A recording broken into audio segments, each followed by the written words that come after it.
नमस्कार, मैं विशाल। एक बार फिर से आप सभी का स्वागत है। तो आओ हिंदुओं, तुम्हें बेचे सपने हिंदू राष्ट्र के। आज कई लोगों की एकता में दरार आ जाएंगी, दरार आनी भी चाहिए।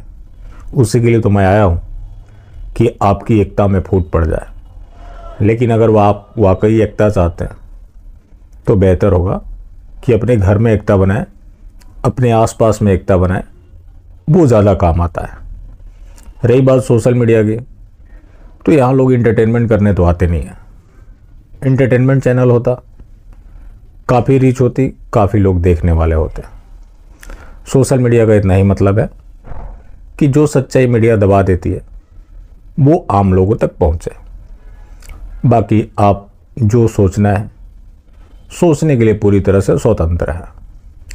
तो एक ऐसे नाम जिन्होंने लाखों, हो सकता है कि ज़्यादा भी हो, लाखों हिंदुओं को सेकुलर से कम्युनल बनाया, पुष्पेंद्र कुलश्रेष्ठ। बहुत बड़े नाम है, काफ़ी लोगों को जगाया है। लेकिन मेरे अकॉर्डिंग वो सेकुलर थे तो ठीक थे, कम्युनल होकर फिर जुमला जिहादी जो बन गए वो ज़्यादा गलत हो गया। सेकुलर थे तो उनको वर्तमान में उतनी खतरा नहीं थी। कम्युनल होते हुए अगर जब जुमला जिहादी बन गए तो उनको ज़्यादा खतरा बढ़ गई। कई हिंदुओं को आप सुनते हैं कि उनकी हत्या हो गई। हत्या कैसे होती है? किसी अब्दुल के साथ उनका उठना बैठना होता है तो वो हिंदुत्व की बात तो करते हैं, लेकिन समझ की थोड़ी कमी होती है, जिसका नाजायज़ फ़ायदा कोई अब्दुल उठा ले जाता है। तो ये जो जुमला जिहाद है ये लोगों के माइंड को करप्ट कर देता है, मानसिक खतना हो जाता है। जैसे कि देख लीजिए, मुलायम सिंह यादव को ये लोग पानी पी पी कर गाली देते हैं। अब उनको पद्म विभूषण दिया गया है तो उसमें उनके संस्कार और अपने संस्कार बता रहे हैं। अब सवाल है कि पुष्पेंद्र कुलश्रेष्ठ या बाकी अन्य लोगों के ऊपर मैं बात क्यों करता हूं? करना इसलिए ज़रूरी है क्योंकि पुष्पेंद्र कुलश्रेष्ठ या बाकी अन्य लोग, कई ऐसे लोग हैं जिन्होंने लोगों को जगाया तो सही, खाई से उठाकर कुएं में डाल दिया। खाई में थे तो फिर भी कुछ ऑप्शन था उनके पास, लेकिन कुएं में जब डाल दिया तो उनको जो दुनिया है सिर्फ कुएं के अंदर नजर आती है। और एक चीज आप देखेंगे, अब कुछ बदलाव आ रहे हैं, उस बदलाव के पीछे आप लोग हैं। आप जब सवाल उठाने लगे तो कई ऐसे सरकारी यूट्यूबर हैं जो खुद को न्यूट्रल दिखाने के लिए हफ्ते में या 10 दिन में एक बार सरकार को क्रिटिसाइज करते हैं, जो कि उस क्रिटिसिज्म का भी कोई मतलब नहीं होता। आप खानापूर्ति क्यों कर रहे हैं? जो सच बात है वो लोगों तक पहुंचाए, लोग तय कर लेंगे कि क्या करना है। एक चीज आप जरूर देखते होंगे, जब ये पूरी बात कर लेते हैं तो बताते हैं कि हमारे पास ऑप्शन नहीं है, विकल्प क्या है। तो जो भी सरकारी यूट्यूबर है ये बताने के प्रयास में सफल रहे कि हिंदुत्व का मतलब भारतीय जनता पार्टी और आरएसएस है। बीजेपी 1980 में बनी, आरएसएस 1925 में। क्या उससे पहले हिंदू धर्म था? नहीं था। लोगों ने लड़ाइयाँ लड़ी, नहीं लड़ी। भारत एक पूरे विश्व के लिए एग्जाम्पल है जिसको वो फतह करने के बावजूद भी कन्वर्ट नहीं कर पाए। और पिछले 1000 साल का जब आप इतिहास देखेंगे तो लोग दुश्मनों से पराजित नहीं हुए, अपने अंदर छुपे हुए लोगों से पराजित हुए। तो ये लोग ये बताने में सफल रहे कि हिंदू का मतलब बीजेपी आरएसएस है। अब बीजेपी आरएसएस के बारे में तो आप लगातार सुन रहे हैं कि वो लोग काम क्या कर रहे हैं। अब ये लोग क्या करते हैं कि सिंबल तलाशते हैं कि किसी नेता ने कैसा कपड़ा पहना, किस तरह का मैसेज दिया, कहीं जेसीबी पे बैठ गया, कहीं शेर मंगा लिया, कहीं चीता मंगा लिया, कहीं पूजा करने लगा, उसमें ये लोग संदेश तलाशते हैं। लेकिन सरकार के पूरे कामकाज का डिटेल उनके वेबसाइट पर अवेलेबल है, उसके ऊपर एक शब्द नहीं बोलना चाहते। जब हर चीज से हार थक जाते हैं तो बोलते हैं कि हमारे पास विकल्प नहीं है जी। आज जैसा कि बताया जाता है कि 100 करोड़ हिंदू इस देश में रहते हैं, 100 करोड़ से कम ही सही। आज तो फिर भी प्रयास करेंगे तो कोई विकल्प मिल जाए, लेकिन सोचिए कि अगर आज से 20 साल बाद आपने ऐसा किया तो उस समय क्या होगा। आज तो कोई प्रयास करेंगे, हो सकता है कि सफल हो जाए, तब तो आप प्रयास करने की भी स्थिति में नहीं होंगे। ये तो आप मान रहे हैं कि गलत हो रहा है, तो जब गलत हो रहा है तो आप विकल्प का रोना क्यों रोते हैं। विकल्प आसमान से आएगा नहीं। असदुद्दीन ओवैसी मात्र एक है, लेकिन दीन से जुड़ा कोई भी मामला हो, देखिए उसकी सक्रियता। मैं मानता हूं कि चलो 40-50 भी जीत कर चले गए, 10 ही चले गए, उसमें से ज्यादातर गलत भी हो गए। 1-2 ओवैसी भी मिल जाए जो कि एंटी हिंदू पॉलिसीज का विरोध करे तो एक बड़ा बदलाव देखने को मिले। वरना होता यह है कि सरकार बड़े बड़े फैसले ले लेती है, चुपके से लागू हो जाता है, उसके ऊपर कहीं कोई चर्चा नहीं होती। तो इस तरह की पॉलिटिक्स से तो बाहर निकलना ही चाहिए। जब तथाकथित माइनॉरिटी के लिए 50 दल हो सकते हैं, तो यहां बहुसंख्यक के लिए कम से कम 5-10 दल क्यों ना होने चाहिए, जरूर होने चाहिए। एक विमर्श का विषय रहा कि 2 पार्टी सिस्टम होना चाहिए, पूर्ण बहुमत की सरकार होनी चाहिए। लेकिन मोदी जी के कार्यकाल को आप उठाकर देखें तो ये जो भ्रम था, मेरे जैसे लोगों के अंदर भी ये भ्रम था कि ज्यादा पॉलिटिकल पार्टी जब एक साथ मिलकर सरकार बनाती है तो सबके निजी हित होते हैं, इसमें देश का हित नहीं हो पाता। लेकिन इसमें क्या देश का हित हुआ। अब पुष्पेंद्र कुलश्रेष्ठ जी के बारे में जो मैं बात करने जा रहा हूं वो वीडियो मैं आपको टेलीग्राम में डाल दूंगा। अब मोदी जी ने अपने जन्मदिन पर चीता मंगवाया था।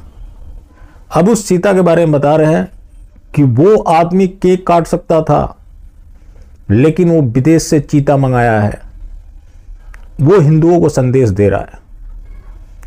मतलब वो चीता मंगा रहे, इसमें हिंदू का क्या संदेश छिपा हुआ है कि आप पराक्रमी हैं, बहादुर हैं, आपको वो सनातनी होने का एहसास दिला रहा है। क्या चीता ने बोला कि वो सनातनी है? तो मोदी जी कुछ भी कर दे वो हिंदुओं के लिए संदेश होता है। अब जैसे कि बता रहे थे कि हिंदू राष्ट्र क्यों नहीं बन रहा है, तो बता रहे हैं कि लोग पहले सनातनी होने का एहसास करें। बिल्कुल मैं इनसे सहमत हूं। उसके बाद लोगों से एक गुहार लगा रहे हैं कि लोग सड़कों पर उतरे। गुजरात में लव जिहाद के खिलाफ प्रदर्शन हुआ, लाखों लोग इकट्ठे हुए, सरकार ने उनके ऊपर लाठीचार्ज करवाया। अश्वनी उपाध्याय ने काले कानून को खत्म करने के लिए एक प्रोटेस्ट बुलाई। शुरू में पुष्पेंद्र कुलश्रेष्ठ ने उनका समर्थन किया, बाद में समर्थन वापस ले लिया और ये बताने लगे कि नहीं वो प्रोटेस्ट नहीं हो रहा। उस दौरान क्या हुआ, अश्वनी उपाध्याय को ही उठाकर जेल में डाल दिया गया। लेकिन ये बोल रहे हैं कि सरकार चाहती है, वो देखना चाहती है कि आप बाहर निकल रहे हैं कि नहीं, वो आपके ऊपर लाठी नहीं चलवाएंगे। तो ये सब फिर कैसे हो रहा है। गुजरात में किसकी सरकार है, दिल्ली पुलिस किसके अधीन है। इसके बाद मोदी जी के राम मंदिर के पूजा करने के ऊपर कि वो भगवा ड्रेस डालकर चला जाता है, उसको दुनिया से कोई परवाह नहीं है, उसको सनातनी होने का गर्व है, भगवा कपड़ा पहनता है, प्रधानमंत्री होते हुए भी भगवान राम जी के सामने लेट जाता है। उसको दुनिया से मतलब नहीं है कि लोग क्या कहेंगे, उसको अपने सनातनी होने पर गर्व है। और जब उसको गर्व है तो आपको क्यों नहीं गर्व है। कोई भगवा कपड़ा डाले, कोई जाकर कहीं लेट जाए, ये जो ज्यादा मैंने नहीं रखता। मैंने ये रखता है कि वो करता क्या है। एक तरफ वो लेट जाते हैं, दूसरी तरफ विदेश की धरती पर मूर्ति पूजा का अपमान करते हैं। आपसे बढ़कर के इनक्रेडिबल इंडिया की पहचान क्या हो सकती है, मुझे बताइए। आप ही तो हैं इनक्रेडिबल इंडिया, और क्या है। क्या उन पत्थरों में और मूर्तियों में इनक्रेडिबल इंडिया है क्या? तो ये क्यों ना मान लिया जाए कि ये सब फोटो सेशन के लिए होता है। कई बार आरोप लग चुके हैं और कई बार देखा भी जा चुका है। जो कैमरा के प्रति अटेंशन जो है खुलकर सामने दिखते हैं, उनके बारे में बोलो केदारनाथ चला जाता है, बद्रीनाथ चला जाता है।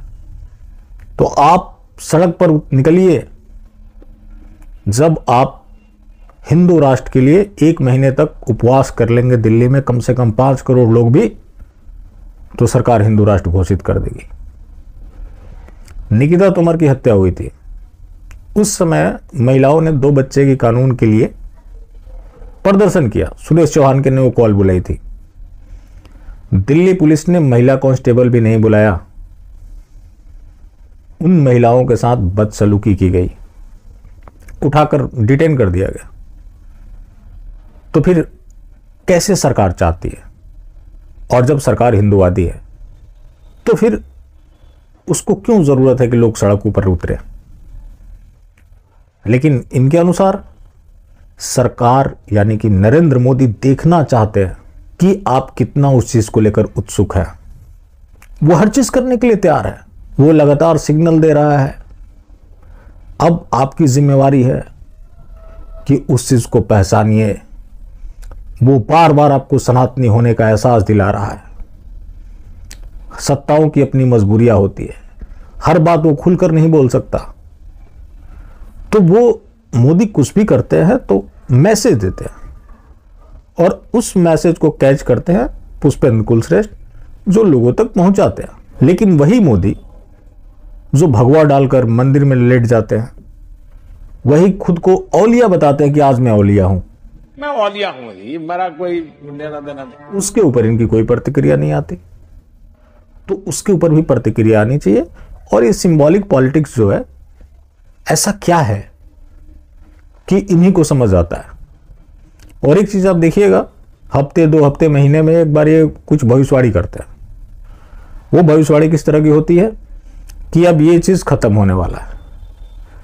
आज तक इनकी जितनी भविष्यवाणी रही होगी, मैं नहीं समझता कि एक भी सच हुई होगी। अभी जो गुजरात में थे तो वहां के लोगों को संबोधित करते हुए कि यहां के 5.5 करोड़ लोगों ने 2014 में पहचान लिया था कि हमको एक ऐसी सरकार चुननी है जो जिहादियों के सामने झुके नहीं, घुटने नहीं टेके, वो उसको ब्लैकमेल नहीं कर सके। उसी चीज को यूपी ने 2017 में पहचाना। और जब सरकार राष्ट्र हित के लिए खड़ी हो तो आप कुछ सोचे बिना उसके साथ खड़े हो जाइए। मैं पूछना चाहता हूं पुष्पेंद्र कुलश्रेष्ठ जी, ये सरकार कहां राष्ट्र हित में खड़ी है? अश्वनी उपाध्याय ने जितनी याचिकाएं लगाई सारे राष्ट्र हित में लगाई। या तो सरकार तारीख पर तारीख लेती है, बचती है, भागती है, पेनाल्टी लगते हैं, कई बार फटकार लग चुके। तो कौन सा राष्ट्र हित का काम हो रहा है? और कैसे ये ब्लैकमेल नहीं हो रही? शाहीन बाग के सामने घुटने टेक दिए। आज 26 जनवरी है। 26 जनवरी के दिन ही किसान आंदोलन के दौरान क्या हुआ, किसी से छिपाया गया? तो फिर कैसे मान लिया जाए कि ये मजबूत सरकार है? इसके अलावा बोल रहे हैं कि वो इनको ब्लैकमेल नहीं कर सकते। वो ब्लैकमेल ही तो कर रहे हैं, जो पूरे सिस्टम में भर दिए गए। संसद द्वारा पारित कानून सीए आज तक लागू नहीं हो पाया। तो आप किस तरह की बात लोगों के बीच परोस रहे हैं? लोगों को ये भी बता रहे हैं कि सरकार को डराइए, धमकाइए, लेकिन उसका साथ मत छोड़िए। कल कोई दूसरा आ जाएगा, सब कुछ नाश हो जाएगा। तो इस सरकार ने कौन सा ऐसा काम कर दिया जो उनसे अलग किया, उनसे बढ़ चढ़कर ही किया? तो ये लोगों को ये बताते हैं, ये नहीं, जितने भी लोग हैं जो कि सरकार का पक्ष रखते हैं, हर बात बोल लेंगे, आखिर में ज़रूर बोलेंगे कि कुछ भी हो जाए, माई बाप यही लोग हैं, इनको आप ढोते रहिए। तो इस तरह से राष्ट्रवाद और हिंदुत्व की आड़ में पार्टी का प्रचार प्रसार होता है। चलिए, बाकी जिंदा रहें तो फिर मिलेंगे, और मिलते रहेंगे तो जिंदा रहेंगे। मिलना जुलना जारी रखें, लेकिन हाँ, मास्टर स्ट्रोकवादी बिल्कुल भी ना हो।